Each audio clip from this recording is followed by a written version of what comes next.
So I apologize if I sound a little bit congested in this recording. I'm just getting over a cold, but hopefully that doesn't take away from the things that I want to talk about in today's recording. Now, before actually getting into this recording, I would like to just say thank you to everyone who listens to these videos and these recordings, this podcast. Anybody who listens and leaves a like and comments, anybody who listens and DMs me directly, I just want to say thank you. Your support means the world to me. I like to emphasize this periodically throughout my videos. All of these recordings are just coming from the heart, coming from things that I'm learning as I'm building presence of being, as I make, these videos and work towards my goals. And hopefully as you listen, you relate. Hopefully as you listen, you get some sort of value and can maybe relate it to your own journey of getting to your own goals. Or hopefully it just inspires you to step outside of your comfort zone and start taking even the smallest bit of action towards that thing that you've always wanted to do. Obviously, if you've listened to my content in the past, you know that I'm such a big proponent of living more in the present moment. That's what presence of being is all about, promoting a more present way of life. So obviously, the main intention with every single one of these recordings, in addition to just speaking from the heart and, speaking my truth, is hopefully promoting some sort of presence. Hopefully every single video that you watch of mine or listen to of mine, it brings you back into the present moment. It helps center you in some way and allows you to kind of see the importance of living more presently and having a good relationship with the present moment. So with that being said, let's get right into what I wanted to actually talk about in this recording. And what I want to talk about is something that I feel like a lot of us can sometimes struggle with, and that is feeling overwhelmed, feeling stressed out by our emotions. And I just want to say that I think it's obviously normal to sometimes feel anxious or stressed or sad, but the way that we react to those emotions can make all the difference. Often, our first instinct is to judge ourselves, to push the feelings away, or to try to fix them right away. But what if there was a better way? What if there was a way to feel your emotions fully without letting them control you? And that's what I want to talk about in this video or this recording. Like I said, feeling overwhelmed, feeling anxious, feeling sad or upset, it's a natural part of being human. Yet many of us grow up learning that emotions are something to suppress, something to fix, something to escape from. When stress or fear or sadness arises, our first instinct is to often judge ourselves for feeling that way, or to immediately try to solve the problem, find a solution to the problem.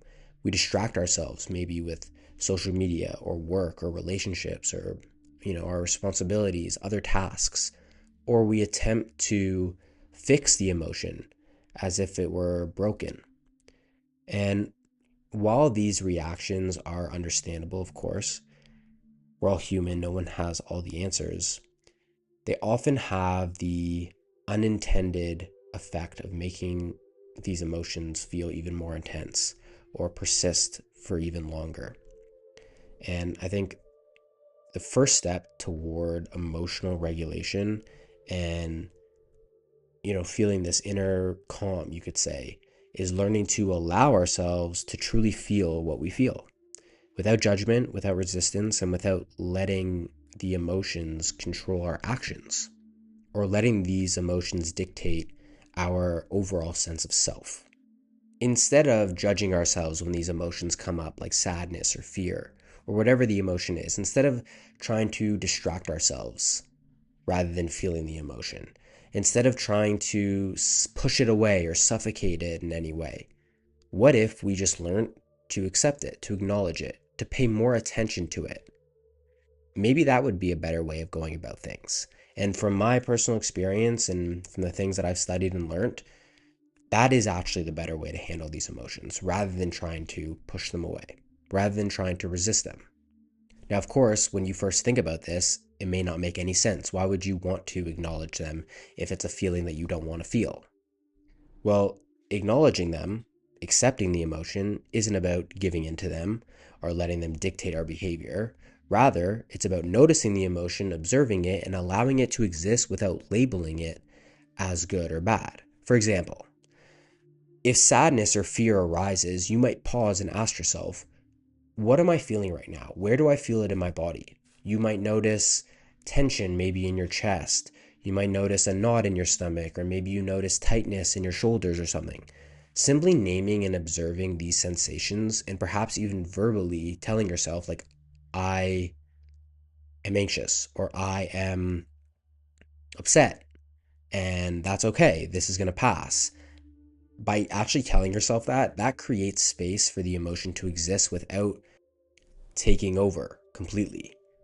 And this practice allows emotions to move through you naturally rather than becoming trapped or amplified. So, the concept of not letting the emotions run the show, you could say, is so critical in my opinion. Accepting your feelings and emotions does not mean you surrender to them. It just means that you experience them without letting them define your decisions or self worth. Emotions are temporary visitors. Fear, sadness, anger, frustration, anxiety, they're temporary visitors. You don't have to see them as them being part of your identity. It's like when we talk about meditation, right? Like one thing that meditation does is it kind of separates you from the thought. You no longer see everything that your mind is telling you as you, right? If you have an anxious thought, that doesn't mean you have anxiety. You can separate yourself from the thought. And through meditation, you're able to observe the thought without identification, without judgment. And you can apply that same thinking and logic to what we're talking about right here with your emotions. Just because you experience feelings of sadness or anxiety, that doesn't mean that you have to identify with those emotions and make it a part of your sense of self or your sense of worth. And by actually acknowledging this, we begin to reclaim the part of ourselves that remains stable and centered and grounded regardless of external circumstances or conditions. And over time, practicing this kind of emotional observation, you can say, builds resilience. You start to realize that you're capable of experiencing difficult feelings and emotions and still remaining and maintaining a sense of safety and clarity in your life. And that sense of safety, that sense of self-worth that is maintained whenever you feel the emotions of sadness or anxiety or frustration, that will guide you towards clarity. That will guide you towards solutions to problems that you may be facing in the moment. Like, if for whatever reason you feel anxiety in your life and you don't know which way to go, you don't know which path to follow, maintaining your sense of self-worth, remaining positive, being on your own team, being on your own side, and knowing that you have this sense of safety because you have your back at the end of the day, that will guide you towards clarity. That will guide you towards figuring out which path you should go down, at least from my personal experience.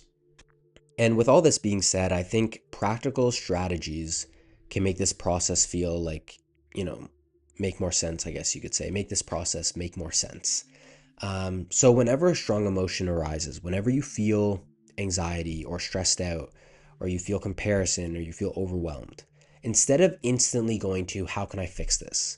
How can I distract myself from this so I don't have to feel it anymore? How can I, you know, pile a bunch of other things that I have to do on top of this to make me forget about the way that I'm feeling? Get present, pause for a moment, take a deep breath, a few conscious deep breaths, and direct your attention inward to your body. Notice the physical sensations. If the anxiety is making you feel a knot in your stomach, direct your energy and attention on that knot. Don't ignore it. Acknowledge that emotion, whether it's silently with your thoughts or verbally. Say to yourself, like, I feel this right now.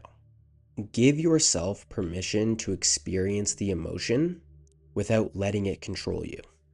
When you choose to go down this path instead of the other path, which is trying to fix it, trying to distract yourself completely from it, when we try to push away these emotions, these feelings, These emotions, these feelings, they get stuck in our body and in our minds, which can cause even more stress and even more anxiety.